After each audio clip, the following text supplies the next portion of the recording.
मेरे प्यारे विद्यार्थियों को मेरा प्यार भरा नमस्कार।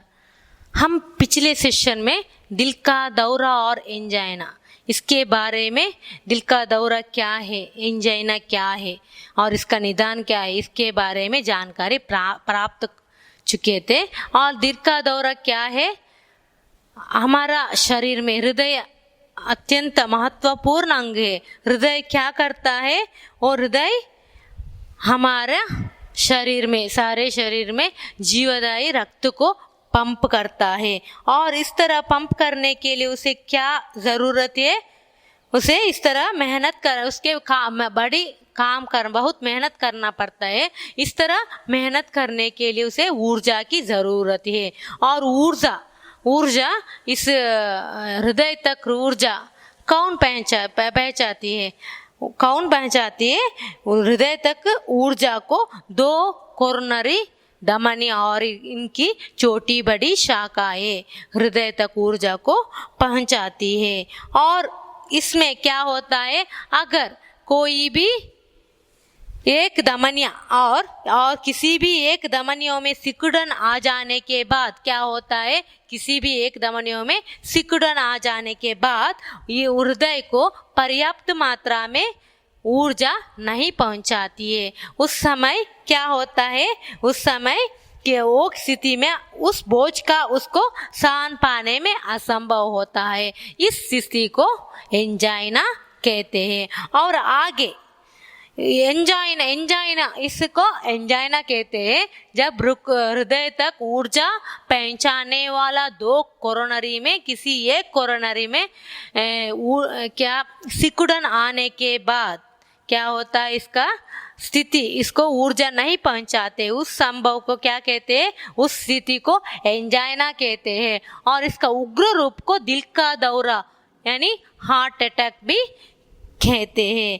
और इसका कारण क्या है, दिल का दौरा, इसका कारण क्या है, ये भी क्वेश्चन पर आपको क्वेश्चन पेपर में पूछ सकते हैं। इसका कारण बीपी में भी दिल का दौरा हो सकता है, डायबिटीज शुगर पेशेंट को भी हो सकता है, मोटापा ज़्यादा मोटा होने से और ज़्यादा मानसिक तनाव से भी हार्ट अटैक होना संभव है। और ज़्यादा धूमपान, मदिरापान यानी मद्यपान करने से, वसा युक्त खाद्य सेवन करने से यानी जंक फूड को सेवन करने से क्या होता है, इस रोग का मुख्य कारण है। परिवार के अन्य सदस्यों में इस रोग का होने का संदर्भ में भी यह रोग होने का हो सकता है। और व्यायाम तथा शारीरिक मेहनत ना करने से भी दिल का दौरा होने की संभव है। और दिल का दौरा कंपेयर करके हम गांव के लोगों में कम हम देख सकते हैं, क्योंकि गांव के लोग बहुत मेहनत करते हैं और इसका लाइफस्टाइल सिस्टमैटिक है, वो खाना पीना में पूरा सिस्टमैटिक है। और शहर के लोग क्या करते हैं, वो काम भी करते हैं और बैठे बैठे काम करते हैं। इससे क्या होता है, इसको सही तरह से शारीरिक व्यायाम नहीं होता है और इससे भी दिल का दौरा होने की संभावना है। और आगे लेखक कहते हैं किस उम्र में हम इस रोग का किस उम्र में यह रोग होने का संभव है, यह किस उम्र का रोग है। और 45 इयर्स के बाद हार्ट अटैक, पहले 45 इयर्स के बाद ही हम हार्ट अटैक लोगों में देख सकते थे, लेकिन आज यंग युवावस्था में भी हार्ट अटैक को हम देख सकते हैं। और बाद में लेखक कहते हैं रोग के प्रमुख लक्षण क्या है। प्रमुख लक्षण एंजाइना का, दिल का दौरा और एंजाइना, इस रोग का प्रमुख लक्षण क्या है, क्या होता है, सीने में बाईं ओर दर्द उठता है। पहले सीने में बाईं ओर क्या होता है, दर्द उठता है। बाद में क्या होता है, भारोपन रहने लगता है और बेचैनी होता है, तक आसा। इसका मतलब दिल का दौरा का पेशेंट, रोगी हमेशा तक टायर्ड हुआ लगता है, टकटका सा महसूस करता है। और हाँ, बाद में लेखक कहते हैं इसके बारे में हम पहले जानकारी प्राप्त चुके थे, और बाद में इसका उपचार किस तरह किया जाता है। हार्ट अटैक, अगर हार्ट अटैक पड़ने के बाद क्या इसका उपचार किस तरह इलाज करना है, इसके बारे में भी लेखक कहते हैं कि किसी को हार्ट अटैक पड़ जाए तो क्या करने हैं, पहले हम डॉक्टर को बुला लेना है, और बाद में क्या करना है, तब एक रोगी को पीठ के बल लिटाकर कपड़े ढीले करना है और दर्दनाशक दवा देना है, दर्दनाशक दवा उसको तुरंत देना है। और आप वो पहले ही हार्ट अटैक के पेशेंट है तो क्या करना है, पहले ही इसके पास इसकी गोली दवा इसके पास होता है, और इस गोली को क्या करना है, हमें इसके जीभ के नीचे रखना है। और भी नहीं वो उसका फिर भी वो स्पष्ट नहीं, वो क्लियर नहीं, उसका रोग नहीं मुक्त होने के बाद क्या करना है, हम मुंह लिपटा कर, मुंह से मुंह सटा कर सांस देना है, और इस तरह हम हार्ट अटैक का इलाज कर सकते हैं और बाद में इसका उपचार कर सकते हैं। और बाद में इसका निदान के बारे में भी कहता है, पहले क्या करना है, इसका निदान किस तरह निदान है, इसका किस तरह इलाज कर सकते हैं हम। पहले हार्ट अटैक, पहले क्या करना है, हार्ट अटैक पड़ जाने से पहले हम क्या करना है, हार्ट अटैक किसी एक व्यक्ति में हार्ट अटैक पड़ जाने पहले डॉक्टर के पास जाना है। डॉक्टर क्या करते हैं, डॉक्टर ने पहले ईसीजी टेस्ट यानी ट्रेडमिल नामक टेस्ट पहले क्या करते हैं, ईसीजी महत्वपूर्ण है, कुछ रोगियों में ट्रेडमिल नामक टेस्ट भी करते हैं। उसके बाद ये टेस्ट किस तरह करता है, ट्रेडमिल टेस्ट, रोगी से खास मशीन पर व्यायाम करवाते समय ईसीजी रिकॉर्ड किया जाता है। रोगी से खास मशीन पर व्यायाम करवाते समय क्या करते हैं, ईसीजी रिकॉर्ड किया जाता है। नेक्स्ट आगे क्या करते हैं, ईसीजी टेस्ट और ट्रेडमिल टेस्ट के बाद हॉल्टर टेस्ट मतलब रोगी इस टेस्ट में, हॉल्टर टेस्ट में रोगी को 24 घंटों से 72 घंटों तक क्या करना, ईसीजी लेने की जरूरत पड़ता है और रोगी के बदन पर छोटी ईसीजी दी जाती है। इस हॉल्टर टेस्ट में रोगी के बदन पर छोटी सी ईसीजी दी जाती है, वो आम दिनों की तरह अपना काम करता रहता है। और तीसरा इसका टेस्ट क्या है, निदान स्पष्ट नहीं, अगर ये दोनों टेस्ट में भी ट्रेडमिल टेस्ट और हॉल्टर टेस्ट में इसका इलाज स्पष्ट नहीं हो पाता तो क्या करना है, बाकी थर्ड टेस्ट कोरोनरी एंजियोग्राफी पहला कोरोनरी एंजियोग्राफी करवाते की सलाह दी जाती है। इससे कोरोनरी धमनियों में एक रंगीन डाई डालकर, कोरोनरी धमनियों में एक रंगीन डाई डालकर क्या करते, कोरोनरी धमनियों का एक्सरे फिल्म ली जाती है। इससे हमको साफ पता चलता है कि कौन सी कोरोनरी धमनियों में किस हद तक कहाँ रही हुई है। इस तरह कहते हैं किस तरह रोग का निदान किस तरह है, पहले ट्रेडमिल टेस्ट,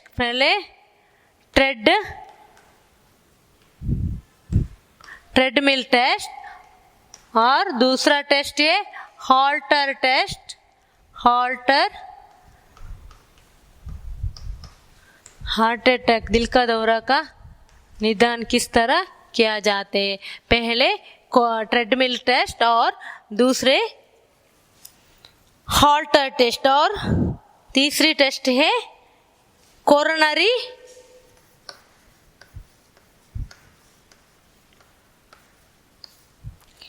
एंजियोग्राफी।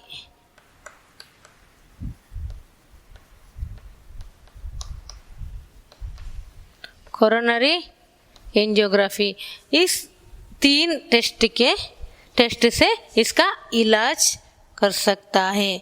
3 टेस्ट, पहले टेस्ट में ईसीजी टेस्ट, पहले टेस्ट है ईसीजी और उसके बाद ईसीजी मतलब इसका पहले ट्रेडमिल टेस्ट करते हैं। ट्रेडमिल टेस्ट में क्या होता है, इससे रोगी के खास मशीन पर व्यायाम करते समय ईसीजी रिकॉर्ड किया जाता है। और हॉल्टर टेस्ट में क्या करते हैं, रोगी को 24 आवर्स से 72 आवर्स घंटों तक ईसीजी लाने की ज़रूरत है। रोगी के बदन पर एक ईसीजी दी जाती है, वो आम दिनों की तरह अपना काम करता ही रहता है। और तीसरा टेस्ट है कोरोनरी एंजियोग्राफी। इसमें क्या करते हैं कि इस कोरोनरी धमनियों में एक रंगीन डाई, कोरोनरी धमनियों में एक रंगीन डाई मतलब दवा, कोरोनरी धमनियों में, इस टेस्ट में कोरोनरी धमनियों में एक रंगीन दवा डालकर क्या करते हैं, कोरोनरी धमनियों का एक्सरे फिल्म ली जाती है।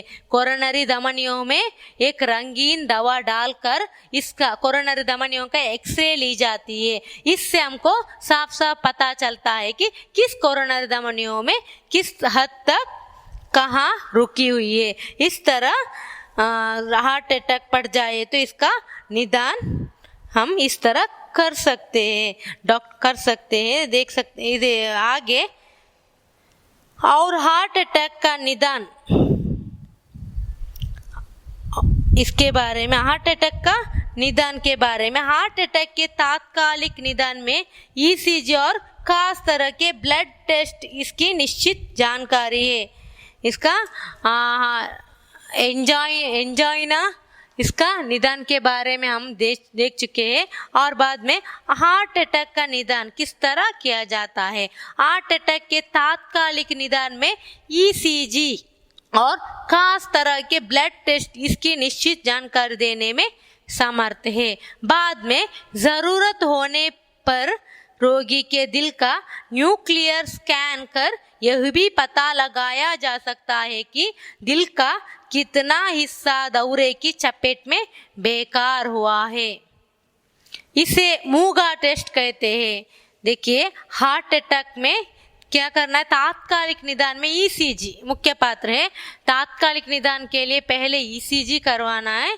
ईसीजी करने के बाद उसके साथ साथ, ईसीजी करने के साथ साथ खास तरह के ब्लड टेस्ट करते हैं। ईसीजी के बाद क्या करते हैं, ब्लड टेस्ट भी करते हैं। और इससे हमको निश्चित जानकारी देने में समर्थ है। बाद में ज़रूरत होने पर अगर ईसीजी और ब्लड टेस्ट के बाद भी ये रोग साफ स्पष्ट नहीं होता तो क्या करता है, बाद में ज़रूरत होने पर रोगी के दिल का न्यूक्लियर स्कैन कर यह भी पता लगाया जा सकता है कि न्यूक्लियर स्कैन के द्वारा यह पता चलता है कि दिल का कितना हिस्सा दौरे की चपेट में बेकार हुआ है। इसे मूगा टेस्ट कहते हैं। रोगी के दिल का न्यूक्लियर स्कैन के द्वारा हमको क्या पता चलता है कि दिल का कितना हिस्सा दौरे की चपेट में बेकार हुआ है। दिल का कितना हिस्सा दौरे के चपेट में बेकार हुआ है। इसे क्या कहते हैं, मूंगा टेस्ट कहते हैं। अंडरलाइन कीजिए, यह एक अंक के लिए पूछ सकते हैं। मूंगा टेस्ट क्या है, किसे कहते हैं, मूंगा टेस्ट किसे कहते हैं। क्या इसका आंसर क्या है, रोग के दिल का न्यूक्लियर स्कैन करके यह पता लगाया जा सकता है कि किस दिल का कितना हिस्सा दौरे की चपेट में बेकार हुआ है। किसका दिल का कितना हिस्सा दौरे के चपेट में बेकार हुआ है। इसे मूंगा टेस्ट भी कहते हैं। और क्या एंजाइना का इलाज संभव है, आगे कहता है लेखक, क्या एंजाइना का इलाज संभव है, इसके बारे में देखेंगे। देखिए, हाँ, ऐसे बहुत सी दवाएं उपलब्ध है। कौन कौन सी दवाएं एंजाइना का इलाज के लिए संभव है, कौन कौन दवाई मूलक एंजाइना को हम रोक सकते हैं, कौन सी दवाई उपलब्ध है जो दिल पर पड़ने वाले भार को कम करती है और कोरोनरी धमनियों में फैलाव लाकर उसे पर्याप्त खुराक पहुंचाने का काम करने में समर्थ होती है। ऐसी बहुत दवाएं यहाँ उपलब्ध है। कौन सी दवाएं क्या करते हैं? जो दिल पर पड़ने वाले भार को कम करते हैं। इस तरह दवाएं वो दिल पर पड़े हुए भार को कम करती है और कोरोनरी धमनियों में फैलाव लाकर उस पर्याप्त खुराक पहुंचाने का काम करने में समर्थ होते हैं। खुराक मतलब ऊर्जा वो क्या करते हैं? दिल पर पड़ने वाले भार को कम करते हैं। इस तरह दवाएं मिलता है, ऐसी बहुत ही दवाएं उपलब्ध है। वो क्या करते हैं? दिल पर पड़ने वाले भार को कम करते हैं और कोरोनरी धमनियों में फैलावे लाकर क्या करते हैं? वो कोरोनरी धमनियों में फैलाकर क्या करते हैं? पर्याप्त मात्रा में ऊर्जा पहुंचाने का काम करने में समर्थ होता है। इसमें किन किन सी औषधियाँ दवाएं उपलब्ध है? सॉर्बिट्रेट, प्रोप्रेनोलॉल, विरेपामिल, निफेडिपिन दवाएं प्रमुख है, अभी उपलब्ध है। इसके अलावा रक्त में कोलेस्ट्रॉल की मात्रा को घटाने के लिए भी एट्रोमिड जैसी दवाएं उपलब्ध है। यहाँ लेखक कह रहे हैं कि यहाँ बहुत ही दवाएं उपलब्ध है। इस तरह दिल का दौरा और एंजाइना रोगी के लिए बहुत सी दवाएं यहाँ उपलब्ध है। ये दवाएं किस तरह काम करता है? वो दवाएं क्या करता है कि वो दिल पर पड़ने वाले भार को कम करता है। दिल पर पड़ने वाले भार को कम करता है। वो कम करके कोरोनरी धमनियों पर फैलाकर, वो दवाएं कोरोनरी धमनियों के अंदर फैलाकर क्या करते हैं? उसे पर्याप्त मात्रा में ऊर्जा पहुंचाने में सहायक करते हैं, समर्थ होती है ऊर्जा पहुंचाने में। वो इस तरह काम करने में इस दवाएं समर्थ होती है। कौन कौन सी दवाएं मिलती है? सॉर्बिट्रेट, प्रोप्रेनोलॉल, विरेपामिल, नेफेडिपिन दवाएं प्रमुख है। इसके अलावा रक्त में कोलेस्ट्रॉल की मात्रा को घटाने के लिए भी एट्रोमिड जैसी दवाएं उपलब्ध है। और जिन रोगियों में दवा से आराम नहीं आता, अगर दवा पीने के बाद भी इसका कोई आराम नहीं आता, इसका अगर समस्या बहुत बड़ी है, इसका समस्या और भी बड़ी है, तो क्या करना है?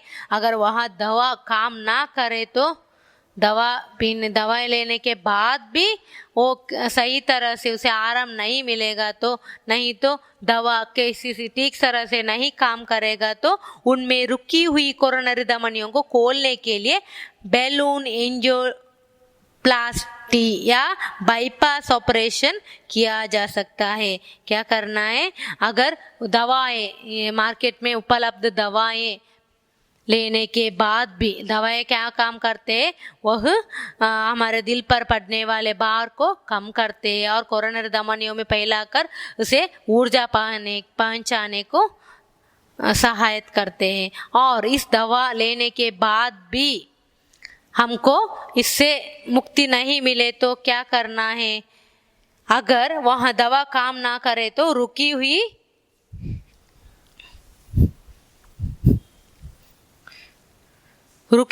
कोरोनरी धमनियों को खोलने के लिए बैलून एंजियोप्लास्टी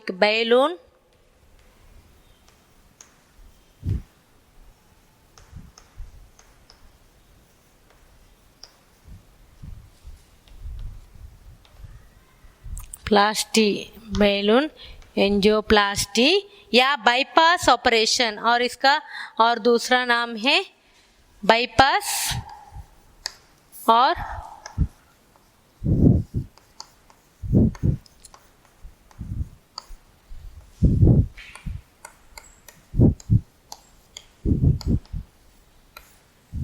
ऑपरेशन किया जा सकता है।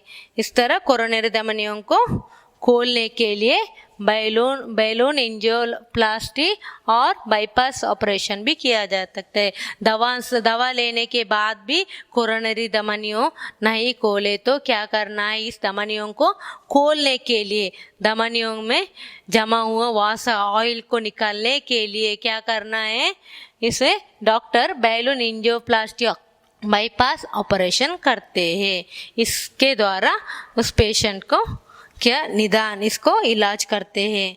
और हार्ट अटैक के रोगी का इलाज किस तरह किया जाता है, हार्ट अटैक रोगी का इलाज किस तरह किया जाता है, किस तरह, यह रोगी की स्थिति पर निर्भर करता है। हार्ट अटैक रोगी का इलाज किस तरह किया जाता है, यह रोगी पर निर्भर होता है। रोगी तुरंत अस्पताल पहुंच जाए और सुविधा उपलब्ध हो तो रुक गई धमनियों को बहाल करने के लिए धमनी में इस तरह की दवा इंजेक्ट की जा सकती है जिससे धमनी फिर से खुल जाती है। क्या करते हैं रोगी, इस समय हार्ट अटैक पड़ जाने पर तुरंत रोगी डॉक्टर के पास जाने के बाद डॉक्टर क्या करते हैं, वो रुकी हुई धमनी को बहाल करने के लिए एक दवा को इंजेक्ट करता है। इस दवा का नाम है स्ट्रेप्टोकाइनेज या यूरोकाइनेज। इंजेक्ट की जा सकती है जिससे धमनी फिर से खुल जाती है। रुकी हुई धमनी फिर से दवा इंजेक्ट करने से क्या होता है, फिर से खुल जाती है। दिल की धड़कन बिगड़ गई हो तो उसके लिए भी दवा और पेस मेकर की जरूरत पड़ जाती है। अगर दिल की धड़कन अनियमित हो जाए, तो बिगड़ गई तो मतलब दिल की धड़कन अनियमित हो जाने से, तो उसके लिए भी दवा और पेसमेकर की जरूरत पड़ सकती है। सबसे महत्वपूर्ण यह है कि पहले कुछ घंटों के लिए रोगी कड़ी डॉक्टरी निगरानी में रहे और उसे जरूरत के हिसाब से दवा, ऑक्सीजन आदि मिलती रहे। लेकिन इसके बावजूद कुछ रोगी कुछ कर जाते हैं, जरूरत है वो क्या करते हैं, क्या करना है, पहले हार्ट अटैक रोग का इस इलाज किस तरह किया जाता है। पहले रोगी क्या करना है, पहले हार्ट अटैक पड़ जाने से तुरंत डॉक्टर के पास जाना है।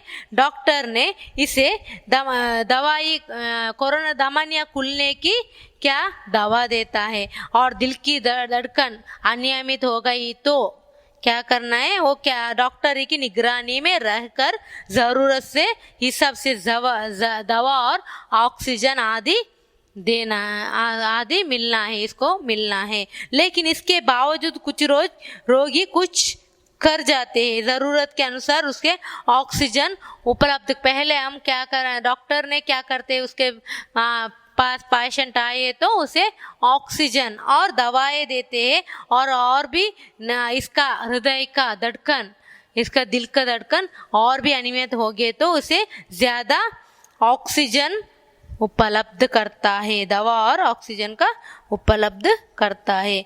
बैलून एंजियोप्लास्टी तकनीकी क्या है, बैलून एंजियोप्लास्टी इसका तकनीक क्या है। बैलून एंजियोप्लास्टी और बाईपास ऑपरेशन क्या होता है।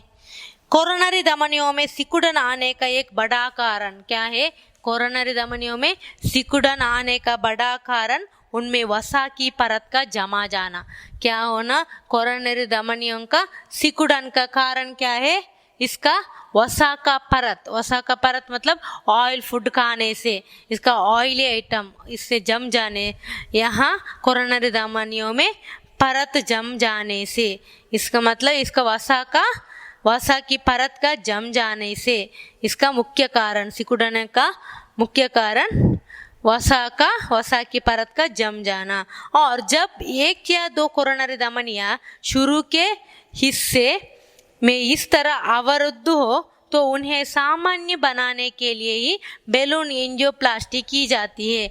जब एक या दो कोरोनरी धमनियां शुरू के हिस्से में इस तरह अवरुद्ध हो, शुरू से ही इस तरह अवरुद्ध हो तो उन्हें सामान्य बनाने के लिए, कोरोनरी धमनियां सामान्य बनने के लिए बैलून एंजियोप्लास्टी की जाती है। इसमें रोगी की टांग यानी लेग्स, पाव आर्म की किसी एक धमनी के रास्ते एक लंबी पतली ट्यूब अवरुद्ध हुई कोरोनरी धमनी तक पहुंचा दी जाती है। इस पहली ट्यूब के द्वारा फिर एक ऐसी ट्यूब भीतर डाली जाती है जिसके छोर पर एक गुब्बारा होता है। गुब्बारे को कोरोनरी धमनी के सिकुड़े हुए भाग में पहुंचाकर फुलाया जाता है, जिससे धमनी में जमी वसा की परत दब जाती है और धमनी पुनः खुल जाती है। इससे उस धमनी में रक्त बहाव सामान्य हो जाता है और रोग दूर हो जाता है। और यहाँ लेखक कह रहे हैं, एक या दो कोरोनरी धमनियाँ शुरू के हिस्से में इस तक अवरुद्ध हो, क्या करना है, इस रोगी के हाथ या पाँव के नसों में, इस रोगी के हाथ या पाँव के नसों में, नसों में मतलब नर्व्स में एक ट्यूब इंजेक्ट किया जाता है। पहले क्या करते हैं, इस रोगी के हाथ और पाँवों की नसों में एक ट्यूब इंजेक्ट किया जाता है। ट्यूब वसा की परत जमी हुई वहाँ जाता है, वसा के परत जमी हुई पार्ट पर हो जाता है। वो जाकर उसी ट्यूब में और एक ट्यूब इंजेक्ट करते हैं। बाद में क्या करते हैं, वो एक ट्यूब में और एक ट्यूब को इंजेक्ट करते हैं। और ये ट्यूब इंजेक्ट करने वाली ट्यूब वो पतली और लंबी होता है और ट्यूब के छोर पर एक गुब्बारा रहता है, रबर की गुब्बारा रहता है। उसके छोर गुब्बारे क्या करते हैं, गुब्बारे को कोरोनरी धमनी के सिकुड़े हुए भाग में पहुंचाकर फुलाया जाता है और इसमें धमनी में जमी वसा की परत दब जाती है और धमनी पुनः खुल जाती है। इससे उस धमनी में रक्त बहाव सामान्य हो जाता है और रोग दूर हो जाता है। बैलून एंजियोप्लास्टी की तकनीक क्या है, कोरोनरी धमनियों में सिकुड़न आने के बाद क्या करते हैं, पहले कोरोनरी धमनियों को शुरू के हिस्से में इस तरह अवरुद्ध हो क्या करता है, एक रोगी के हाथ और पाँव के नसों में एक ट्यूब को इंजेक्ट किया जाता है और इस ट्यूब के ऊपर और दूसरी ट्यूब को, छोटा ट्यूब को इंजेक्ट करता है। ये ट्यूब बहुत छोटा और लंबी होता है। वो क्या करता है, वो वसा का परत जमी हुई वहाँ जाता है, वहाँ जाकर क्या करते, इसका जमी हुई वसा को निकलता है। वो जब गुब्बारा को इंजेक्ट करने से क्या होता है, ट्यूब को इंजेक्ट करने से वहाँ एक गुब्बारा रहता है, वो बहुत छोटा होता है और इसे गुब्बारा को फुलाया जाता है, सिकुड़न हुए भाग में गुब्बारा पहुंचाकर फुलाया जाता है, जिससे धमनी में जमी वसा की परत दब जाती है और धमनी पुनः खुलकर अपने काम को सही तरह से करता है। अगर किसी कोरोनरी धमनी में अगर रुकावट है, वहां तक जाकर गुब्बारा क्या करता है, फैल जाता है, तब वसा का परत खुल जाता है।